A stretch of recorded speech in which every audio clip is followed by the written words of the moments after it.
তো বন্ধুরা দেখতে পাচ্ছেন এই ভাইটা কতগুলো ইট তুলেছে। তো আমার এই সাইডটায় বাঁশের সিঁড়ি দিয়ে ভাইটা আমার ইট তুলছে। তো এই ভাইটা এইভাবে ইট তুলে বেড়াই, ভাইটা পার্মানেন্ট না। আমি ভাইটাকে এক জায়গা থেকে ডেকে নিয়ে এসেছি, ভাইটার বাড়ি মহিষালপুর।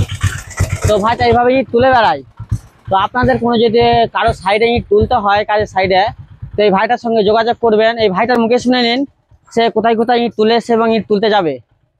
ভাই বলো কোথায় কোথায় তুমি ইট তুলে এসছো? পান্ডুয়া, খন্ডেন, একটু জোরে বলবে। পান্ডুয়া, খন্ডেন, আর শিমলাগড়, এইসব জায়গা থেকে যদি কেউ তোমাকে যোগাযোগ করে তুমি যেতে পারবে? হ্যাঁ যেতে পারবো। তো ঠিক আছে, যেতে পারবো। এইদিকে আর কোথাও যাও না? এইদিকে মগরার এদিকে ওদিকে কোথাও? না ওইদিকে যাইনি। তো ঠিক আছে, ভাইটা কন্ট্যাক্ট নাম্বারটা দেওয়া থাকছে আমাদের ভিডিওর মাধ্যমে।